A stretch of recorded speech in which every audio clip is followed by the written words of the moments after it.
Salam IT News, jumpa lagi di program berita kami. Hari ini, kami akan informasikan tentang setelah pecahnya wabah pneumonia Wuhan coronavirus COVID-19, Rusia yang dipimpin oleh Presiden Putin telah mengadopsi langkah-langkah isolasi paling parah terhadap Tiongkok. Mari simak berita selengkapnya.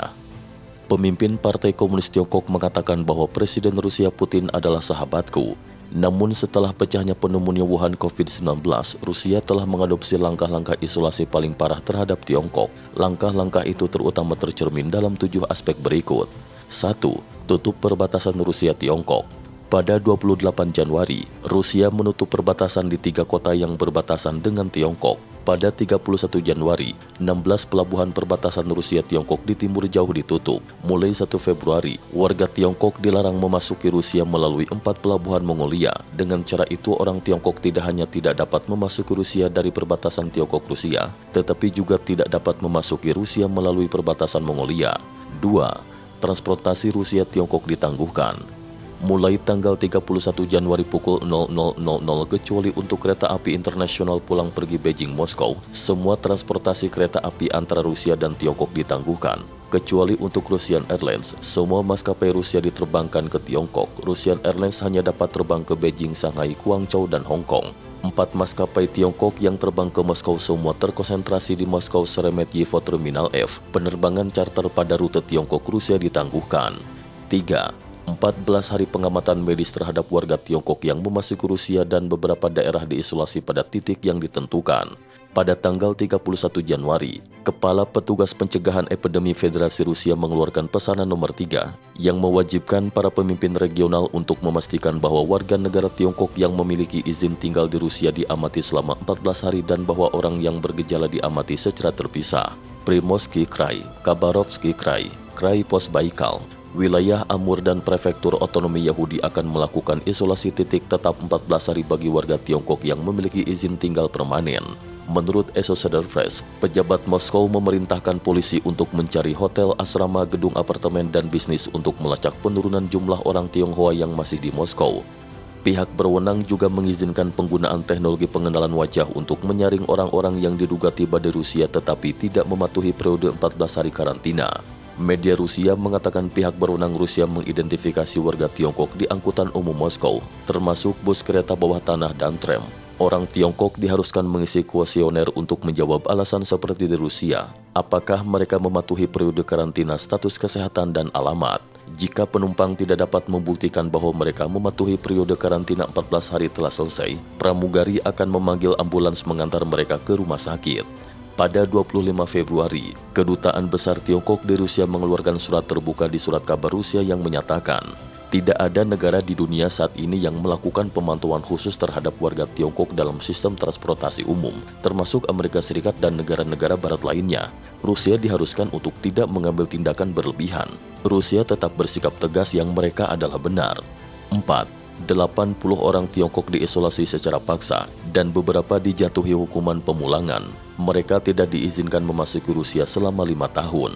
Sejak 22 Februari, 80 orang Tiongkok telah dianggap melanggar tindakan isolasi dan telah dipisahkan secara paksa oleh polisi yang terkonsentrasi di pusat rehabilitasi Saritsino untuk penyandang cacat di Moskow Tenggara. Di antara mereka, seseorang yang turun ke tingkat bawah untuk membuang sampah ditangkap. Seseorang berpartisipasi dalam pameran alat pancing ikan dan menerima pemberitahuan dari pihak konferensi di ruang pameran, meminta mereka untuk diselidiki dan kemudian dibawa pergi oleh polisi. Seseorang diduga secara ilegal pergi ke supermarket untuk membeli sesuatu dan lainnya dibawa pergi saat bermain di lapangan merah.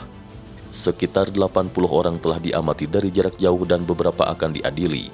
Orang Tiongkok yang telah diadili pada tingkat pertama dihukum dengan denda 5.000 rubel deportasi dan tidak boleh masuk ke Rusia selama 5 tahun. Orang Tiongkok yang belum diadili dapat menghadapi hukuman yang sama.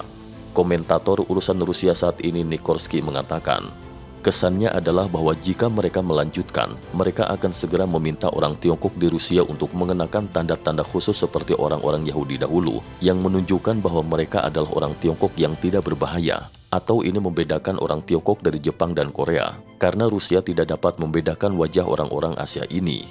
5. Membatasi transit penumpang Tiongkok di Rusia. Mulai 4 Februari, Rusia untuk sementara waktu akan membatasi warga Tiongkok yang transit melalui pelabuhan udara Rusia.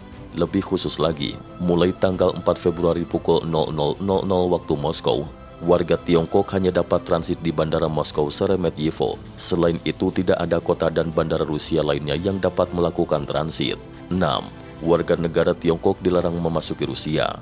Pada 19 Februari, pemerintah Rusia mengumumkan dekret yang sangat ketat melarang masuknya orang berkebangsaan Tiongkok ke Rusia yang ditandatangani oleh Perdana Menteri Rusia. Berita itu diterbitkan di halaman depan pengusaha Rusia dengan kata belum pernah terjadi sebelumnya dalam judul. Artikel itu juga berisi wawancara dengan mantan Wakil Direktur Layanan Imigrasi Rusia. Mantan Wakil Direktur mengatakan, dalam ingatannya Rusia tidak pernah mengadopsi larangan blokade yang komprehensif terhadap warga negara dari negara manapun. Dari 20 Februari, Rusia untuk sementara waktu melarang warga Tiongkok memegang visa kerja, kunjungan pribadi, studi, dan visa turis. Dari 19 Februari, pihak Rusia telah menangguhkan penerimaan persetujuan dan penerbitan surat undangan kerja untuk warga negara Tiongkok dan izin kerja, belajar, kunjungan pribadi, dan visa turis bagi warga negara Tiongkok. 7. Direncanakan untuk mendeportasi orang Tionghoa yang terinfeksi virus corona COVID-19. Pada 3 Februari, Perdana Menteri Rusia menyatakan bahwa warga Tiongkok yang terinfeksi virus corona COVID-19 dapat dipulangkan. Rusia telah menyelesaikan prosedur legislatif yang sesuai untuk memasukkan virus corona COVID-19 dalam daftar penyakit yang sangat berbahaya. Dengan cara ini, Rusia dapat mengambil karantina, isolasi, dan pembatasan lain pada warga Tiongkok yang terinfeksi virus corona COVID-19 menurut hukum dan juga dapat dideportasi. Ada dua alasan mengapa Rusia mengadopsi langkah-langkah kontrol ketat terhadap orang Tiongkok. Alasan pertama, diakui sebagai ancaman biologis. Ancaman biologis mengacu pada situasi di mana perkembangan normal masyarakat manusia terancam oleh virus dan bakteri yang dapat menghasilkan penyakit yang sangat menular dan mematikan, dan bahkan membahayakan keamanan nasional. Ancaman biologis memiliki karakteristik penyembunyian dan proliferasi yang dapat dengan mudah menyebabkan kepanikan di masyarakat, mengubah aliran spesifik orang, logistik, dan aliran keuangan, menangguhkan produksi massal dan aktivitas kehidupan. Dengan demikian menyebabkan rantai operasi sosial ekonomi negara itu menjadi sangat bias. Itu dapat menyebabkan krisis ekonomi dan sosial di negara ini.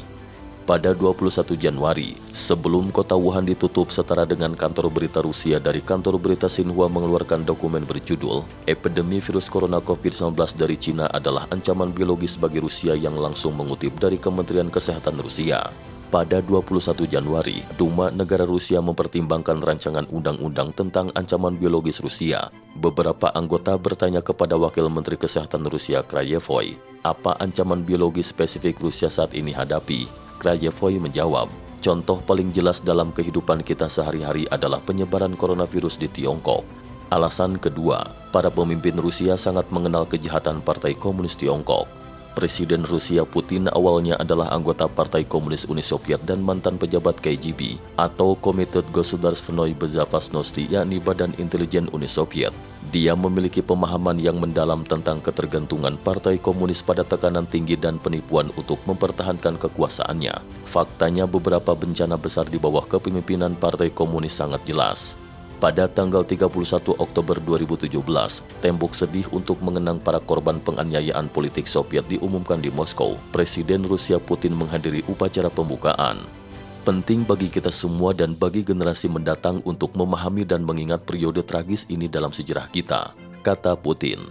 Pada saat itu, semua tingkat masyarakat, semua orang, pekerja, petani, insinyur, perwira militer, pemuka agama dan pejabat publik nasional, cendekiawan dan orang-orang budaya telah menderita penganiayaan brutal. The Great Purge tidak menghargai orang yang bertalenta, mereka yang berkontribusi pada tanah air dan mereka yang sangat setia pada tanah air. Mereka didakwa dengan tuduhan konyol. Jutaan orang telah didakwa sebagai musuh rakyat, telah ditembak atau disiksa dan menderita di penjara, kamp konsentrasi dan orang buangan. Masa lalu yang mengerikan ini tidak dapat dihapus dari ingatan bangsa, dan khususnya tidak dapat dibenarkan dengan cara apapun dan atas nama kepentingan tertinggi rakyat. Represi politik adalah untuk seluruh rakyat kita dan masyarakat secara keseluruhan. Ini adalah tragedi, pukulan berat bagi rakyat kami, termasuk fondasinya budaya dan kesadaran diri. Hingga saat ini kami masih menderita konsekuensi dari penganiayaan ini. Tugas kami adalah untuk tidak melupakan. Akhirnya saya ingin meminta Natalia Dmitrievna Solzhenitsyn untuk mengizinkan saya mengutip kata-katanya. Memahami, mengingat persidangan dan kemudian maafkan. Saya sepenuhnya setuju dengan pernyataan ini. Это страшное прошлое нельзя вычеркнуть из национальной памяти. И тем более невозможно ничем оправдать. Никакими высшими так называемыми благами народа. Наш долг не допустить забвения.